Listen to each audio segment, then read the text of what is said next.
Hello 9th class students, welcome to step up academy. I am doctor Ananya Dikshit और हम पढ़ रहे थे आपका चैप्टर नंबर 6 टिश्यूज। हमने स्टार्ट करा था, हमने प्लांट टिश्यूज के बारे में पढ़ लिया है।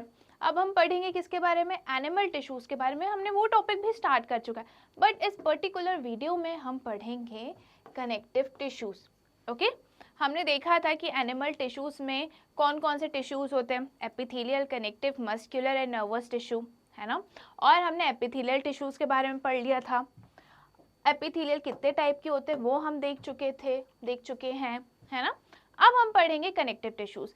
जैसे कि जब हमने इंट्रोडक्टरी पार्ट पढ़ा था एनिमल टिश्यूज का, तब हमने देखा था कि जो कनेक्टिव टिश्यूज जो नाम है उससे क्या समझ में आ रहा है, उससे हमें समझ में आ रहा है कनेक्शन। तो किसका कनेक्शन होगा? अब हम एनिमल टिश्यूज की बात कर रहे हैं, है ना। तो क्या होगा, जो एनिमल के बॉडी पार्ट्स हैं उसको जो कनेक्ट करता है, जो अलग अलग बॉडी पार्ट्स को कनेक्ट करता है, उसको हम क्या बोलते हैं, connective tissues. Okay, this tissues is specialised to connect various body organ with each other. ये टिश्यूज जो है वो स्पेशलाइज्ड है। क्यों स्पेशलाइज्ड है, क्या स्पेशलिटी है इनकी?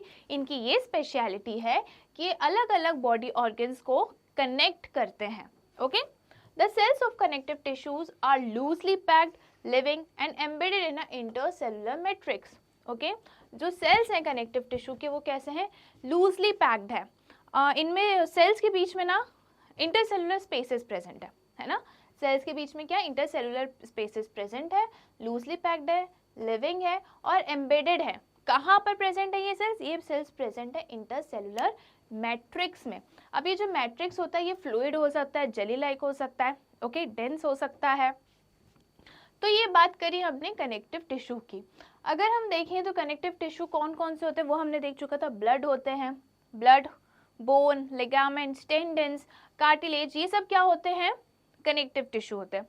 अब हम इन जितने भी कनेक्टिव टिश्यू हैं उनको अब हम डिटेल में देखते हैं। Okay, various type of connective tissues are as follows. सबसे पहले हम बात करते हैं ब्लड। ब्लड जो है वो फ्लूइड कनेक्टिव टिश्यू है। फ्लूइड क्यों है? क्योंकि ब्लड हम देखते हैं तो वो कैसा होता है, फ्लूइड होता है, लिक्विड फॉर्म में होता है ना, इसलिए क्या है, फ्लूइड कनेक्टिव टिश्यू है। ब्लड कनेक्टिव टिश्यू क्यों है? अरे इसलिए क्योंकि वो मटेरियल ट्रांसफर करने का काम कर रहा है। जो ब्लड है हर बॉडी ऑर्गन तक वो पहुंचता है, हर बॉडी पार्ट तक वो पहुंचता है, छोटी से छोटी जगह पे पहुंचता है ना। अब यहाँ पे पिंच करोगे तो यहाँ से ब्लड आने लगे, कहीं पे भी आप बॉडी पे अगर आप पिंच करोगे, पिन टोचोगे तो क्या हो जाएगा, ब्लीडिंग होने लग जाएगी, है ना। तो ये ब्लड हमारी पूरी बॉडी में प्रेजेंट है, सारे बॉडी पार्ट्स को कनेक्ट कर रहा है ना। तो इसलिए ब्लड क्या है, फ्लूइड है। फ्लूइड क्यों है? क्योंकि लिक्विड जैसा होता है, लिक्विड ही होता है ये, और फ्लूइड कनेक्टिव टिश्यू है that links different parts of the body. It contains fluid matrix called plasma and blood cells such as RBCs, WBCs and platelets suspended in it. Okay? तो ये जो blood है ये दो parts में divided होता है। कैसे divide होता है ये? First होता है plasma and another one is cells, blood cells हम बात करते हैं। Okay? तो वो जो लिक्विड पार्ट होता है ना, जो फ्लूइड पार्ट होता है ब्लड का, जिसमें सेल्स नहीं प्रेजेंट है, ब्लड सेल्स नहीं प्रेजेंट है, वो पार्ट होता है प्लाज्मा का, है ना। और सेल्स कौन कौन से होते हैं? RBC, WBC and platelets. Okay, ये क्या है, ब्लड कॉर्पसेल्स बोलते हैं हम इनको, ब्लड सेल्स बोलते हैं। Red blood corpuscles, white blood corpuscles and platelets. Okay, तो ये प्लाज्मा और ये क्या है हमारा, ब्लड सेल्स, इनसे मिलके क्या बना होता है, ब्लड बना होता है। Blood transport nutrient, gases, hormones and vitamin to various tissue of the body. Okay, ये क्या करता है, ये काफी सारे जो सब्सटेंसेस हैं उनको ट्रांसफर करता है। जैसे आपको ये पिक्चर दिख रही होगी यहाँ पे, है ना। यहाँ पे आपको दिख रहा है जो रेड ब्लड सेल्स है वो 45% है और जो प्लाज्मा है वो 55% है। ये प्लाज्मा जो होता है ना, किसी किसी बुक में लिखा रहता है येलो कलर्ड होता है या फिर कलरलेस होता है ना, येलो कलर या और कलरलेस। ओके, तो ये जो प्लाज्मा है ये 55% होता है। जो ब्लड का कॉन्स्टिट्यूशन होता है उसमें जो प्लाज्मा है वो 55% होता है और जो ब्लड सेल्स होते हैं वो कितने होते हैं, 45%। ओके, तो ये प्लाज्मा क्या है, जिसमें कोई भी ब्लड सेल्स नहीं प्रेजेंट है, जो सिर्फ फ्लूइड पार्ट है उसको हम प्लाज्मा बोलते हैं। और यहाँ पे आपको दिख ही रहा है ब्लड, रेड ब्लड सेल्स हैं, वाइट ब्लड सेल्स हैं, है ना, प्लेटलेट्स हैं, ये सारे क्या है, ब्लड सेल्स हैं। ओके, तो ब्लड हमें पता है सब्सटेंसेस ट्रांसपोर्ट करता है, ऑक्सीजन ट्रांसपोर्ट करता है, कार्बन डाइऑक्साइड ट्रांसपोर्ट करता है, nutrients, gases, hormones, vitamins, minerals, सब कौन ट्रांसपोर्ट करता है, सब ट्रांसपोर्ट करता है हमारा blood to various tissue of the body. It carries excretory product from tissues to excretory organ. It also conduct heat and regulates body temperature. अब ये क्या करता है ब्लड, और क्या काम करता है ब्लड, तो एक काम करता है एक्सक्रीटरी प्रोडक्ट्स लेके जाता है, जैसे कि कार्बन डाइऑक्साइड, वो कहाँ तक लेके जाता है, लंग्स तक, है ना, ब्लड कार्बन डाइऑक्साइड लंग्स तक लेके जाते हैं और हम एक्सेल करके कार्बन डाइऑक्साइड को अपनी बॉडी से रिमूव कर देते हैं, तो ये क्या हो गया, एक्सक्रीटरी प्रोडक्ट लेके जा रहा है। It also conducts heat and regulates the body temperature. अब हीट कैसे करता है, वो जो ग्लूकोज हमारी बॉडी में ब्रेक डाउन होता है in the presence of oxygen, और फिर जो एनर्जी रिलीज होती है उससे हीट रेगुलेशन होता है, बॉडी टेम्परेचर मेंटेन होता है। ओके, तो ये ब्लड हमारा काम करता है। The properties shown by different blood cells in the body are as follows. अब हम बात करेंगे जो हमने डिफरेंट ब्लड सेल्स पढ़े थे, आरबीसीज रेड ब्लड सेल्स, डब्ल्यूबीसीज वाइट ब्लड सेल्स, कॉर्पसल्स भी बोलते हैं, और प्लेटलेट्स। ओके, तो हम सबकी प्रॉपर्टीज देखेंगे, ये इनका काम क्या होता है, जब सेल्स प्रेजेंट है ब्लड में तो ये काम क्या करते हैं। ओके, आरबीसीज जो होते हैं, सबसे पहले हम बात करते हैं आरबीसीज की, रेड ब्लड कॉर्पसल्स। अब जो मैंने अभी आपको बताया कि क्या होता है कि ब्लड जो है वो कार्बन डाइऑक्साइड लेके जाती है, ऑक्सीजन लंग से लेकर पूरी बॉडी सेल्स टिश्यूज तक ट्रांसफर करती है ना। तो ये जो लंग्स होते हैं ना, सपोज ये हमारा लंग्स है, ओके, ये हमारे लंग्स हैं। लंग्स में क्या प्रेजेंट होते हैं, लंग्स में प्रेजेंट होते हैं बलून लाइक स्ट्रक्चर, उसको हम बोलते हैं एल्वियोलाई। क्या बोलते हैं हम, एल्वियोलाई।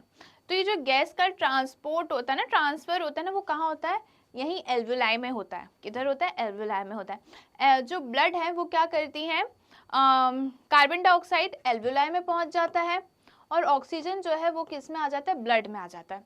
ऑक्सीजन जो है वो ब्लड में आ जाता है और कार्बन डाइऑक्साइड जो है वो ब्लड से एल्वियोलाई में चला जाता है ना। तो जैसे ही ऑक्सीजन जो है वो जो ब्लड में आता है, जैसे ही ऑक्सीजन ब्लड में आता है वो चला जाता है आरबीसी में। ठीक है, वो कहाँ पहुंच जाता है, आरबीसीज में। आरबीसीज क्या है, रेड ब्लड सेल्स।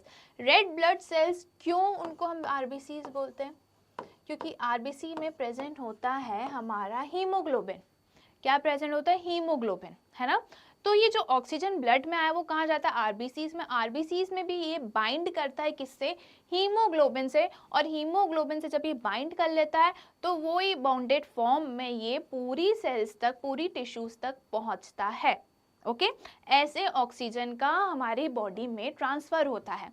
तो आरबीसीज का फंक्शन क्या है, help in transport of respiratory gases, oxygen and carbon dioxide with the help of hemoglobin to and from the various part of our body. The average lifespan of RBC is 120 days. Okay? तो ये क्या करता है, जैसे oxygen haemoglobin से bind हो जाता है वैसे ही कार्बन डाइऑक्साइड भी हो जाता है, और ऐसे ही जो आरबीसीज हैं, जो रेस्पिरेटरी गैसेस है, रेस्पिरेटरी गैसेस है ना ये, क्योंकि हम ऑक्सीजन इनहेल कर रहे हैं, कार्बन डाइऑक्साइड एक्सहेल कर रहे हैं, तो इनको ये ट्रांसफर करता है पूरी बॉडी पार्ट्स में। ओके, और इनकी लाइफ स्पैन, ये कितने दिन तक रहते हैं, अलाइव रहते हैं, 120 डेज तक ये अलाइव रहते हैं। ओके, आपको यहाँ पे दिख रहा होगा क्या, ये एल्वियोलाई है, ये ब्लड है, ठीक है, ये कैपिलरीज है, ब्लड वेसल्स हैं, ये क्या है, ये ब्लड वेसल्स हैं। यहाँ पे आपको सब दिख रहे होंगे, रेड ब्लड सेल्स, आपको प्लेटलेट्स और डब्ल्यूबीसी सब दिख रहे होंगे। तो क्या हो रहा है, यहाँ पे ऑक्सीजन जो है वो एल्वियोलाई से ब्लड में आ रहा है, और जो कार्बन डाइऑक्साइड है वो ब्लड से कहाँ जा रहा है, वापस एल्वियोलाई में। ओके, ये जीआईएफ है जो हमने बिल्कुल आपके लिए ही रखा है ताकि आपको समझ में आए, और ये एक आरबीसीज का स्ट्रक्चर बनाया हुआ है। आरबीसीज में ये जो पिंक स्ट्रक्चर है वो क्या है, हीमोग्लोबिन है। हीमोग्लोबिन में ये जो ब्लू सर्कल्स हैं, बॉल्स हैं, ये क्या है, ऑक्सीजन मॉलिक्यूल्स हैं, जो कि हीमोग्लोबिन से बाइंड होके ट्रांसपोर्ट होती हैं। ओके, अब हम बात करते हैं WBCs की, वाइट ब्लड कॉर्पसेल्स की। ओके, क्या होता है, जो हम बात करते हैं इम्यूनिटी बहुत लो है, इम्यूनिटी आपकी कम है, तो ये इम्यूनिटी क्या होती है, ये तो एक सिर्फ टर्म है, इम्यूनिटी इज अ टर्म। तो ये क्या होता है, कौन हमारी बॉडी में ऐसी कौन सी चीज़ है जो हमें सारे इन्फेक्शन से बचाती है, क्या करती है वो। तो जो WBCs होते हैं ना, वाइट ब्लड सेल्स, वो जो होते हैं ना, जो भी इन्फेक्शन हमारी बॉडी में आता है ना, उससे लड़ने का काम करते हैं। तो WBCs का काम क्या होता है, डिफेंस मैकेनिज्म का। ओके, तो WBCs are also called leucocytes, इनको हम क्या बोलते हैं, ल्यूकोसाइट्स बोलते हैं। और जैसे RBCs हैं, उनको भी हम क्या बोलते हैं एरिथ्रोसाइट्स।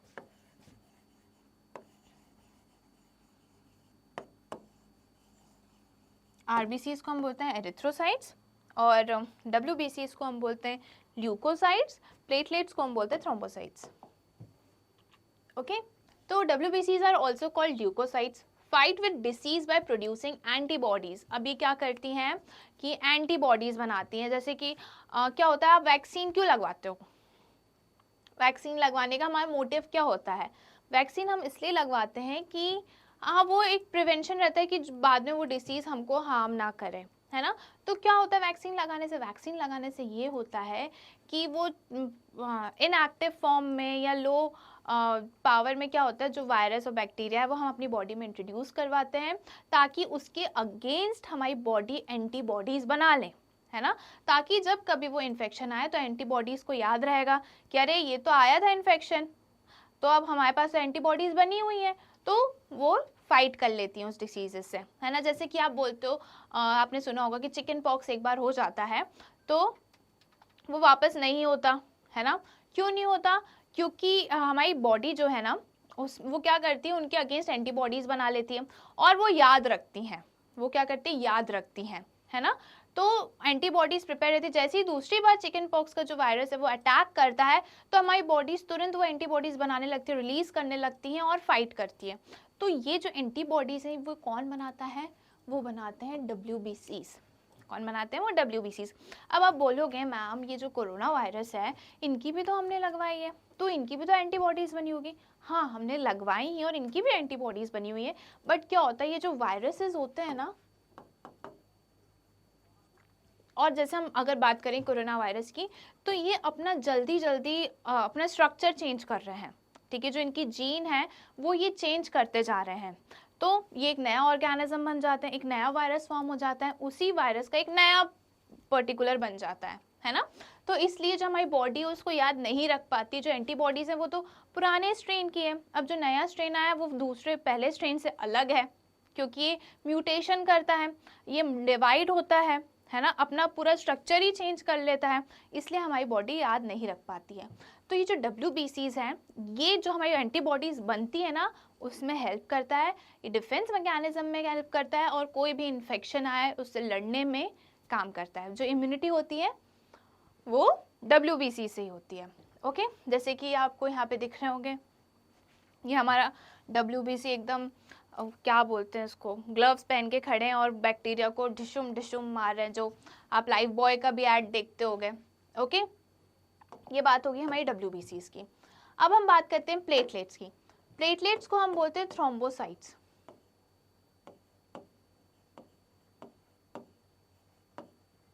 Okay, thrombocytes. अब क्या होता है कि अगर आपको चोट लग जाती है, ब्लीडिंग होती है, और थोड़ी देर बाद वो आप देखते हो कि वो ब्लीडिंग रुक जाती है और वहाँ पे एक क्लॉट टाइप का जम जाता है, ब्लड वहाँ पे जो है वो जम जाता है ना। तो वो क्यों होता है, वो होता है प्लेटलेट्स के कारण। किसके कारण, प्लेटलेट्स के कारण। अगर प्लेटलेट्स नहीं होंगे बॉडी में, या उनकी जो एक्चुअल एवरेज लेवल है अगर उसमें नहीं होंगे, तो क्या होगा, हमारा जो ब्लड है वो लॉस होता जाएगा, ब्लीडिंग रुकेगी ही नहीं, तो उससे क्या होगा, ब्लड का लॉस होगा, है ना। और ब्लड तो हमारे लिए बहुत ज़रूरी है, तो इसलिए जो अब कभी चोट लग जाती है तो प्लेटलेट, जैसे आपको ये दिख रहे हैं GIF क्या हुआ है, यहाँ पे एक कट लगा है, यहाँ पे आके प्लेटलेट्स क्या कर रहे हैं, एकदम स्टक हो जा रहे हैं, चिपक जा रहे हैं उस जगह से, ताकि ब्लीडिंग रुक जाए। तो प्लेटलेट्स का काम क्या होता है, blood platelets are also called thrombocytes, यहाँ पे लिखा हुआ है thrombocytes, help in the clotting on help in the clotting of blood. Okay, किस में हेल्प करता है ये? ब्लड को क्लॉट कर देता है ताकि ब्लड का लॉस होने से बचे। ओके, अब हम बात करते हैं second connective tissue, that is bone. It is very strong and non flexible tissue. अब आप इसमें क्या लिखा है? बोन स्ट्रॉन्ग होती है, हमें पता है, क्योंकि हम इतना गिरते हैं, इतना कूदते हैं, तब भी हमारी बोन ब्रेक नहीं होती। वो एक्सट्रीम कंडीशन में होती है, जब आप कुछ ज़्यादा ही कूद जाते हो तो हो जाता है। पर बोन क्या है? स्ट्रॉन्ग होती है और नॉन फ्लेक्सिबल होती है, मतलब हम इनको मूव नहीं कर सकते।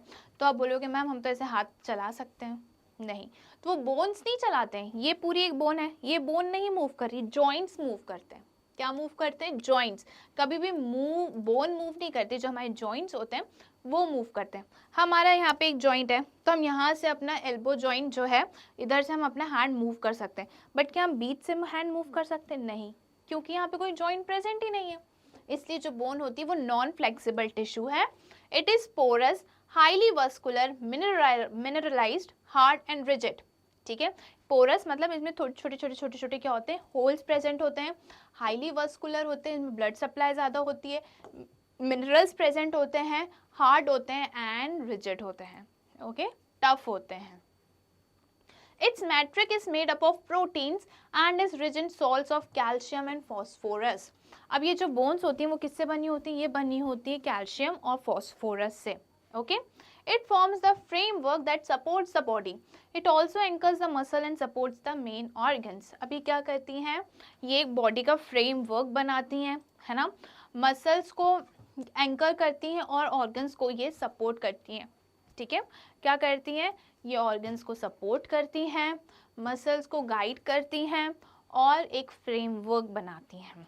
कैसी होती है बोन? बोन हमारी स्ट्रॉन्ग होती है, हार्ड होती है, रिजिड होती है, पोरस होती है, मिनरलाइज्ड होती है। कि कौन से सॉल्ट से मिलकर बनी होती है? ये तो हमें पता ही है, कैल्शियम तो हम सुनते ही थे कि कैल्शियम हमारी हड्डियों को मजबूत बनाता है।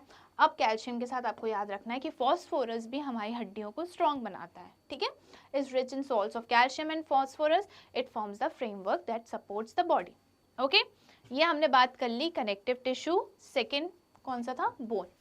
ब्लड देख लिया हमने, बोन देख लिया हमने। अब हम बात करेंगे किसकी?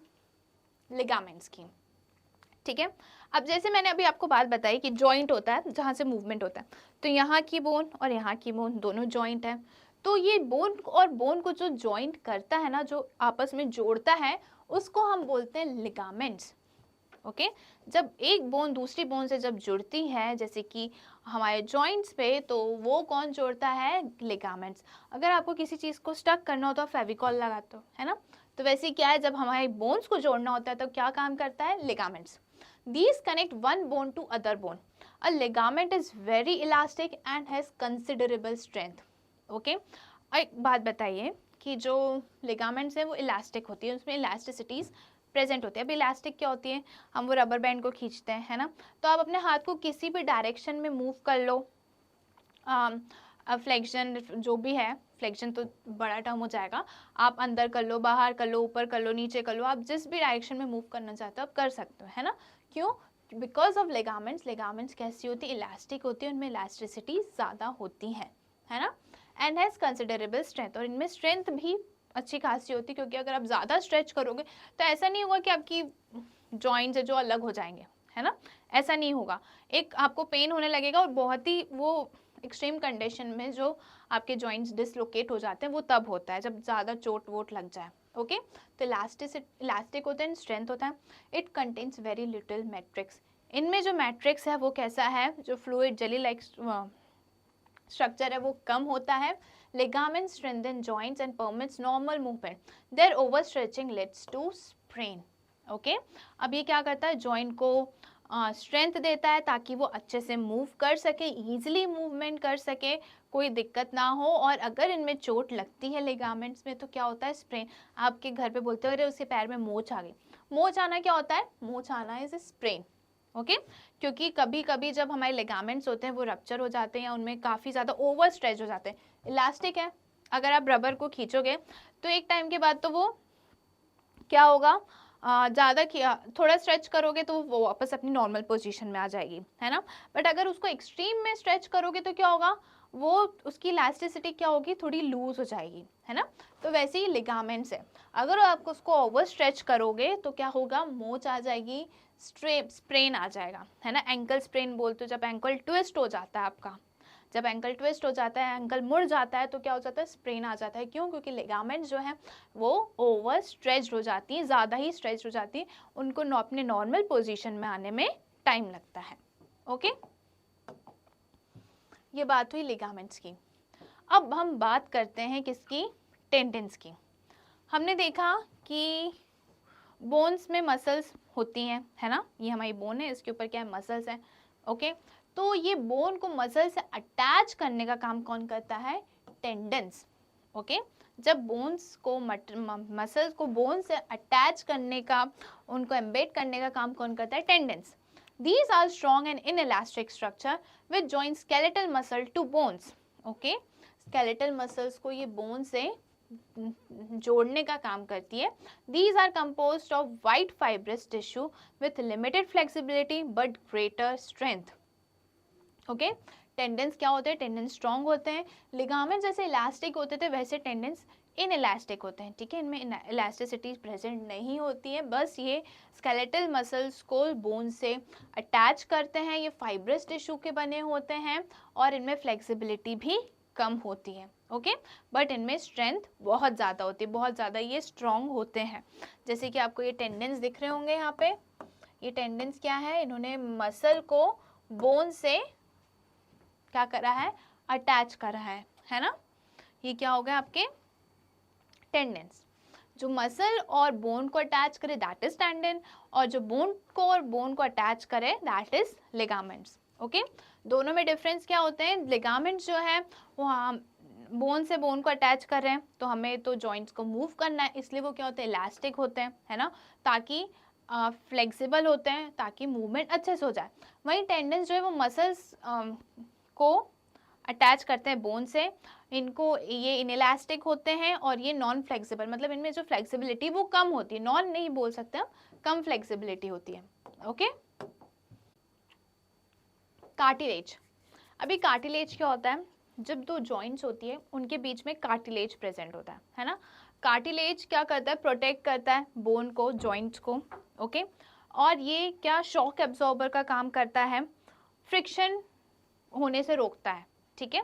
अब क्या होता है, cartilage it is a specialised connective tissue having widely space cell. Okay, इनके सेल्स के बीच में स्पेस बहुत ज़्यादा होती है, और इन सेल्स के बीच में स्पेस ज़्यादा है तो मैट्रिक्स होगा।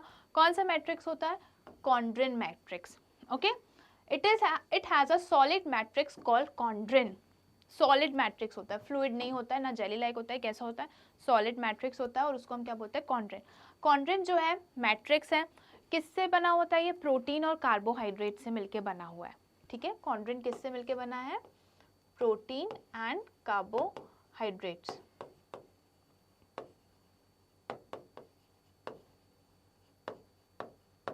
ओके, प्रोटीन एंड कार्ब से मिलके बना हुआ है ये। और अगर हम कार्टिलेज को वाटर में बॉईल करेंगे तो हमें कॉन्ड्रिन मिल सकता है, ठीक है। तो ये बात हो गई किसकी, कार्टिलेज की। कार्टिलेज क्या है, ये जॉइंट्स के बीच में प्रेजेंट होता है, ये क्या करता है, जॉइंट और बोन्स को प्रोटेक्ट करके रखता है। और क्या करता है, ये कार्टिलेज किधर प्रेजेंट होता है, कार्टिलेज प्रेजेंट होता है कॉन्ड्रिन मैट्रिक्स में, जो कि सॉलिड मैट्रिक्स है, और इसके सेल के बीच में बहुत स्पेसेस प्रेजेंट होती हैं, मतलब ये कैसे होते हैं, लूजली पैक्ड सेल्स होते हैं इनमें। Okay, which is compose of proteins and sugar. यहाँ पे लिखा ही हुआ है, कॉन्ड्रिन जो है वो किससे मिलके बना होता है, प्रोटीन एंड शुगर से मिलके बना होता है। कार्टिलेज प्रोवाइड स्मूथनेस, ये क्या प्रोवाइड करता है, स्मूथनेस प्रोवाइड करता है to the bone surface at the joint. अब यहाँ पे ये कार्टिलेज, ये जो पार्ट है ये क्या है, ये कार्टिलेज है। ओके, ये क्या प्रोवाइड कर रहा है, ये स्मूथनेस प्रोवाइड कर रहा है ताकि फ्रिक्शन ना हो, ताकि कोई डैमेज बोन्स को ना हो। To the bone end surface at the joints, it is present in nose, ear, trachea and larynx. और ये कहाँ कहाँ प्रेजेंट होता है, हमारे नोज में, ईयर में, ट्रैकिया में एंड लैरिंग्स में। लैरिंग्स में कार्टिलेजस रिंग होती है ना, तो वो यही कार्टिलेज टिश्यू के, कनेक्टिव टिश्यू से बनी होती है। आया समझ में क्या, कि कार्टिलेज जो है कनेक्टिव टिश्यू होता है, ये किस में एम्बेडेड होता है, ये कहाँ होता है, ये होता है कॉन्ड्रिन, जो कि सॉलिड मैट्रिक्स है, कंटेंट मिलके बना होता है प्रोटीन एंड शुगर से। इसके सेल्स जो होते हैं वो वाइडली स्पेस्ड होते हैं, लूजली पैक्ड होते हैं, और क्या होता है, ये बोन्स और जॉइंट्स को प्रोटेक्ट करके रखता है, और ये शॉक एब्जॉर्बर का काम करता है। ओके, ये बोन्स को स्मूथनेस प्रोवाइड करता है ताकि फ्रिक्शन ना हो और जॉइंट्स इजीली मूव कर सकें। ओके, यह बात हो गई हमारी कार्टिलेज की। अब हम बात करते हैं एरियुलर टिश्यू की। एरियुलर टिश्यूज क्या होते हैं? It is a supporting and packing tissues found between the organs lying in body cavities. ये कहाँ प्रेजेंट होते हैं? एरियुलर टिश्यूज कहाँ प्रेजेंट होते हैं? हमारे स्किन में प्रेजेंट होते हैं, ठीक है, स्किन और मसल्स के बीच में प्रेजेंट होते हैं। ये काफ़ी सारी ऑर्गन्स में प्रेजेंट होते हैं। It is located between skin and muscles around blood vessels and nerves and in the bone marrow. अब कहाँ कहाँ होते हैं? सबसे पहली बात तो ये बिटवीन द ऑर्गन्स, ठीक है, ऑर्गन्स के बीच में, क्या जो बॉडी में हमारे ऑर्गन्स है उनके बीच में, ऑर्गन्स के अंदर नहीं, ऑर्गन्स के बीच में एरियुलर टिश्यूज प्रेजेंट होते हैं। फिर ये प्रेजेंट होते हैं between skin and muscles, skin and muscles के बीच में भी क्या प्रेजेंट होते हैं? एरियुलर टिश्यूज प्रेजेंट होते हैं। ब्लड वेसल्स के अराउंड, ब्लड वेसल्स के बाहर जो कवरिंग होती है वो एरियुलर टिश्यूज की होती है, नर्व्स में भी, and in the bone marrow. Okay, it is a loose and cellular tissue. Okay, ये लूज होती हैं, इसके सेल्स जो हैं वो लूजली पैक्ड होते हैं। It helps in the repair of tissue. अगर कोई टिश्यूज डैमेज हो जाती हैं तो ये उनको रिपेयर करने में हेल्प करता है। ओके, ये होता है एरियुलर टिश्यू। एरियुलर टिश्यू कहाँ मिलता है? ऑर्गन्स के बीच बीच में मिलता है ना, और ये स्किन और मसल्स के बीच में मिलता है, ये ब्लड वेसल्स के अराउंड मिलता है, नर्व्स के सराउंडिंग मिलता है, और बोन मैरो में प्रेजेंट होता है। इसका मेन फंक्शन क्या है? It helps in the repairing of tissues. जो भी टिश्यूज डैमेज हो गई हैं, इंजर्ड हो गई हैं, उनको ये रिपेयरिंग का काम करता है। अब हम बात करते हैं एडिपोज टिश्यूज की। ओके, ये हमारा लास्ट जो है वो कनेक्टिव टिश्यू है। एडिपोज टिश्यू जो हमारे फैट होता है ना, जो हम फैट्स लेते हैं, फूड जो इनटेक करते हैं उसमें फैट्स होता है ये, तो फैट कहाँ स्टोर होता है? फैट स्टोर होता है यही एडिपोज टिश्यूज में। It serve as a fat reservoir, keep visceral organs in position. It acts as an insulator due to the storage of fats. It is located below the skin in between the internal organs. Okay, ये क्या है? Fat reservoir है, क्योंकि ये fat को store करके रखता है। विसरल ऑर्गन को पोजीशन, मतलब जो भी हमारे ऑर्गन्स हैं, विसरास मतलब ऑर्गन्स, जो भी हमारे इंटरनल ऑर्गन्स हैं उनको पोजीशन में रखने का काम भी कौन करता है? एडिपोज टिश्यू कर रखता है, और ये हमारे स्किन के नीचे और इंटरनल ऑर्गन्स के बीच में प्रेजेंट होता है। ओके, ये एडिपोज टिश्यूज दिख रहे हैं आपको, ये पूरा टिश्यू है, और ये एडिपोसाइट्स मतलब एडिपोज टिश्यूज के cell. Adipocytes means adipose tissues के सेल को हम क्या बोलेंगे? एडिपोसाइट्स। और इन्हीं सेल्स में क्या स्टोर्ड है? हमारा lipids. Lipids means fats. Okay, तो हमारा फैट स्टोर है, और ये क्या काम करता है? हमारे ऑर्गन्स को पोजीशन में रखता है, और ये कहाँ प्रेजेंट होता है? स्किन के नीचे, स्किन के below, in between the internal organs. तो यहाँ हमारा कंप्लीट होता है कनेक्टिव टिश्यूज। हमने सारे कनेक्टिव टिश्यूज को डिटेल में पढ़ लिया है। ऐसे ही और वीडियोस देखने के लिए आज ही स्टेप अप एकेडमी को सब्सक्राइब करिए, जहाँ पे आपको मिलते हैं केजी से लेकर 12 तक के सारे सब्जेक्ट्स के सारे वीडियोस फ्री। साथ ही साथ जेई, नीट, CUET की भी प्रिपरेशंस होती हैं। Thank you.